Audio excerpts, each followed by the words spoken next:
Hello. Hello, Welcome to the Ash and Dad Show. My name is Ash, and I'm his dad. and we're here to talk about Stuff doesn't get old even after what 5+ years of doing this now. maybe over five even. Shoot, yeah. Because when we started doing this, you were in third grade, fourth I grade. think it was third grade. Yeah, Yeah. it's 7 years. Wow. Jeez. Yeah. So Ash and Dad has covered a lot of ground, and Hmm. it's seen some stuff. Seen some For stuff over sure. the years.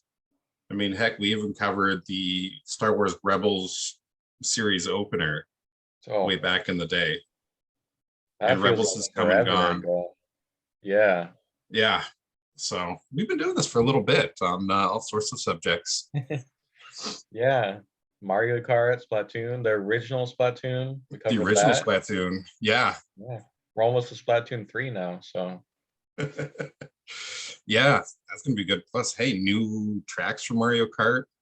I think oh, even in those original episodes, we were talking about how the DLC for Mario Kart 8 was coming for the Wii U, and we were excited. yeah. Now they've got 48 new tracks to add to the mix here Ooh, soon. 48 of them. Wow. Yeah, yeah. Going to be releasing them over time, uh, over the next year and a half or so. I am very excited for that. Yeah, seriously, Might I can't wait. might have to I've do a whole episode on Nintendo stuff then. yeah, there's always plenty of stuff.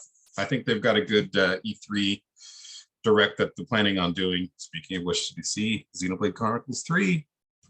Ooh. I know. I'm in a small minority that really likes that game, but those games have been my jam for a while.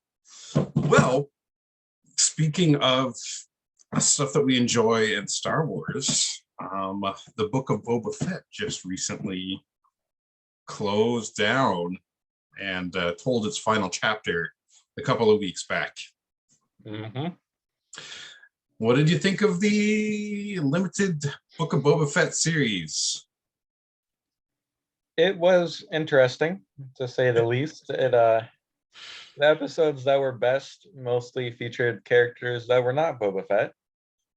So it had that going for it, but it was a cool concept for a show. It was a it was a lot of really good set pieces Oh, for sure. without a coherent story tying them all together.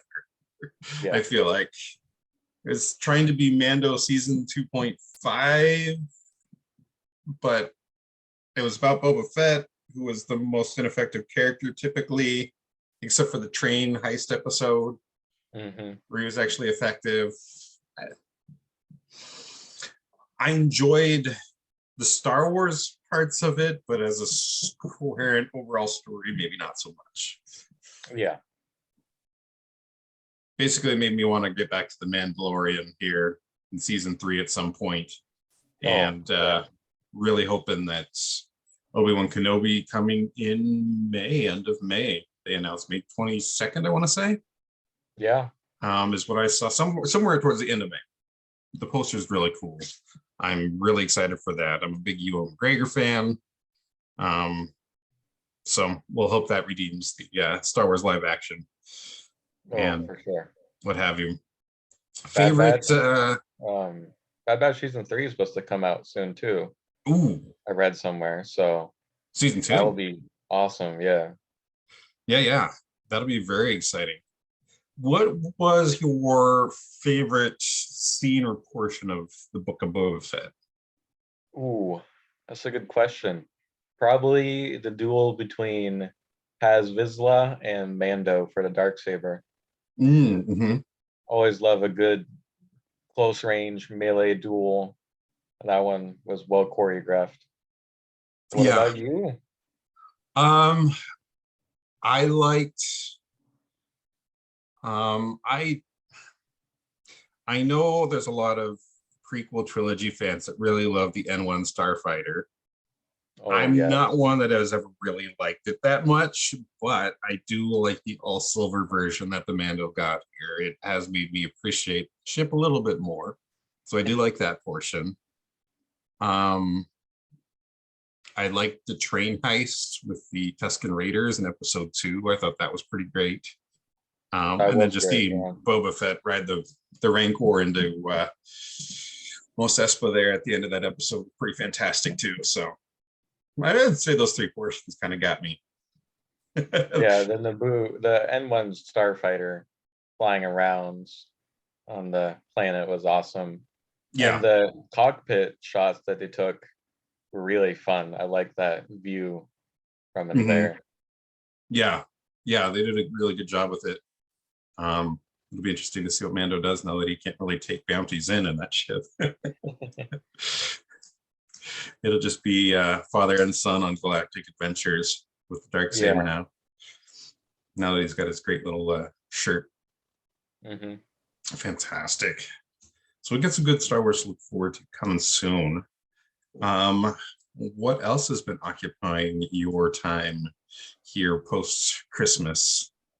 Well, as of recently, it's been a miniature tabletop World War II historical game called Bolt Action, and the naval version of it called Victory at Sea. Both of them quite fun. Bolt Action has a very similar kind of rule set to Star Wars Legion, which we've talked about before. We've gotten some of that. We've gotten some Legion in, but I haven't had a chance to play Bolt Action with you yet. Yeah. It's squad based, individual unit based. It's platoon based. So around four squads of infantry, a good officer team, maybe a tank. It depends on the nation. Some nations' tanks are, of course, more expensive, like Germany has a Tiger II, which will take up almost half of your points worth of a regular game. But it's really fun. You roll a lot of dice, which is always fun. How could you not want to roll dice? Yeah. All the nations feel different, like they do in real life, and they did. There's a good historical aspect of it and regular fun, just miniature wargaming aspect of it, which is nice. What nations are you focused on collecting, painting, building an army from right now?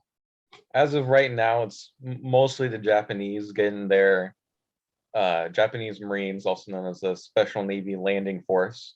Okay. I'm working on that type of platoon. Those, I didn't know they existed until reading about them in their, each nation also has their own book. It tells about their units. So kind of similar to Warhammer and their faction books as well, their codex. It's a codex for a nation during World War II. So I learned about the Special Navy Landing Force from the book, and they seemed cool. And that's what I'm working on right now. Next, U.S. Marines / U.S. infantry, and probably Germans, British, Italians, and all the other nations to come. French resistance fighters at some point. Oh, probably, yeah. Nice. And I've seen some pictures of some of your paint jobs kind of come across. They're coming along. A lot of camo and green, so it's a little simpler of a paint color scheme than, say, Star Wars Legion, but yeah, you still can kind of strive for a little bit of historical accuracy, I guess, with the colors and how you want to do them, right? Yeah, plenty of people do. I bet. And then the Victory at Sea, the naval game, we got a small little skirmish of that in over Christmas time, and that one was fun. It's like a X-Wing / Star Wars or Armada style ship-to-ship combat. Yeah. So that was pretty great too. That one is very fun, yeah. Fun models to paint. Really, actually, easy system once you read it a few times. Becomes a lot easier to play and run around. Yeah. Blow up ships. You can get a pretty good sized pitched battle going on once you get a full fleet on fleet action for sure. Yeah. Oh, nice. So your next steps are to finish your Japanese in your the U.S. Marines and get them to get them a battling, huh? Yeah, get them to their full usual list building options, and then probably work on British, Italian, or German next. Nice. Very nice. I like it.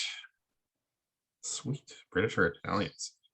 Aren't the Italians, I think you were telling me, they're kind of weaker militarily in the game? Yeah, but I want to have some fun North Africa battles, so Oh, yeah. good opponents for them Getting any Soviet forces? eventually, sometime, a few years down the road, probably. Yeah. There's plenty of content seen from the game shop walls for that. So Oh, for sure. fantastic. I look forward to seeing and hearing more about it. Can't wait to play it with you. I guess that brings us to our final topic of discussion. The NFL season's over. It is. Seahawks did not make the playoffs. First time in a while. Cool. First time in a while.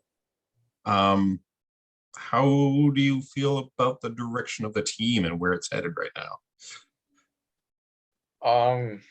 Second half of the season, Russell definitely showed cracks in what he used to be.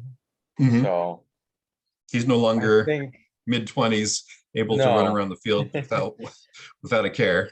Yeah, I think it's sort of time to bring some young people on and revamp and kind of restart Hmm. as a team. Maybe not next year, but slowly get this team younger and faster, basically. Just trying to rebuild through quality drafting again. Yeah, I mean, yeah, it's tough in that they haven't had as many draft successes as they had in the early part of the 2010s, where they were making all the championship runs. Legion of Boom was homegrown, and yeah. Russell was on a good rookie contract, and it's yeah, the quarterback market's tough out there. I mean, Oh, very tough. Yeah, we've got a fantastic quarterback in Russell Wilson. It's tough to, as frustrating as it can be, because we've known how well he can play, and so it's frustrating to see him not play as well as he has. You watch other teams play and you realize sometimes how good and how nice it is to have Russell Wilson as our yeah, quarterback with the high level of play that he's had for all this time. As frustrating as the end of the season was, kind of watching him play. Hopefully next year with a fully healed finger, because that thing looked pretty gnarly, he'll oh be yeah, for sure. rare and ready to go. And with the new defense coordinator that they've got, we can hit the ground running, both defensively and offensively. Yeah, Crossing fingers. get fully healed running backs. That was Carson painful back out for a there. second. That was painful for the season for sure. Yeah. But we did see some good players like Dallas, great running back. He was Mm-hmm. good. Penny finally went off after all these Yeah. years. He Oh showed what yeah. he was drafted so highly for, and that he does have the ability to be a great runner. So if they Yeah. can build on that for future years, let's hope. Yeah. Let's hope. Oof. And then, how are Mariners even going to be starting the season here soon with this baseball lockout? Oh, I don't know. I hope so. If they do, I just hope they make the wild card. That's my goal for them, is make the wild card. I was reading one of my baseball writers this morning, and their 20 predictions for the coming decade of Major League Baseball, and their number one prediction is that the Mariners will win the World Series at some point this decade. That is good. I would love that. They've got a young team, a very Yeah. talented young team Nice young team for sure. with some money to spend on some good free agents. I mean, they picked up the Cy Young Award winner as a pitcher. And they've built good, solid stable of kids down in the minor league system to bring them up. Yeah, for sure. I've got good hopes for them. They're just in a really tough division, unfortunately. But Oh yeah, let's start with the wild card and break the playoff streak, and then move towards making a good solid run for the Super Bowl, or not the Super Bowl, the World Series. yeah. I am there with you. Sweet. So what is next for us coming here soon? What do you got looking forward to? I don't know. Stuff and things. Yeah, well, we've got to get a good we haven't live streamed in a long time, so maybe we'll have to live stream some Apex or Rocket League or some Fortnite here Yeah. at some point. Ones that we haven't done before in the past, show the world our incredible skills. Very incredible. Well, this has been Dad and Ash. and we look forward to speaking to you guys again all soon, and have a great evening. Goodbye. Yes. Bye.